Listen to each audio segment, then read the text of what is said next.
Hello friends, আমি Sajid next gen advance mobile training ইনস্টিটিউটে আপনাদেরকে স্বাগত জানাই এবং আমার তরফ থেকে প্রীতি ও শুভেচ্ছা। আমি আজ আপনাদেরকে ডিসি দিয়ে কীভাবে শর্ট কিলার ইউজ করে সেটা দেখাবো। এখানে 4টে চ্যানেল আছে, চ্যানেলে সেট করে নিয়েছি। অলরেডি আমি M3-তে দিয়েছি 4.20 ভোল্ট এবং 5 অ্যাম্পিয়ার দেওয়ার পরে এই যে বোর্ডটা আছে, এই বোর্ডটা হচ্ছে কিপ্যাড মোবাইল, এটা ফুল শর্ট এবং ডেড আছে।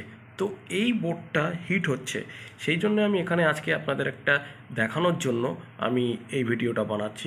আপনাদের এই ভিডিওটা দেখলে আপনাদের অনেক সুবিধা হবে এবং আপনারা ভিডিওতে দেখলে আমার চ্যানেলে লাইক শেয়ার সাবস্ক্রাইব করে দেবেন। দেখুন, এই ভিডিওটাই আমি যে স্মোক চারিদিকে লাগিয়েছি, যখনই আমি এখানে এই যে পজিটিভটা এই মাইনাস মানে গ্রাউন্ডে আমি যখন টাচ করব, দেখবেন কোথায় শর্ট আছে সেটা কি হচ্ছে। এ দেখুন,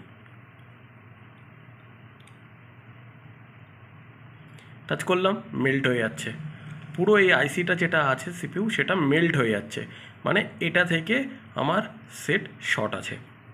তো এইভাবে ডিসি থেকে শর্ট কিলার ইউজ করে যদি আপনারা আরও অ্যাডভান্স লেভেল ট্রেনিং করতে চান এবং আরও কিছু জানতে চান, ফোন করুন 7003958102 এবং নেক্সট জেন অ্যাডভান্স মোবাইল ট্রেনিংয়ে ইনস্টিটিউট আপনারা আসুন, ফ্রি ডেমো ক্লাস নিন এবং আজই সিট বুক করুন।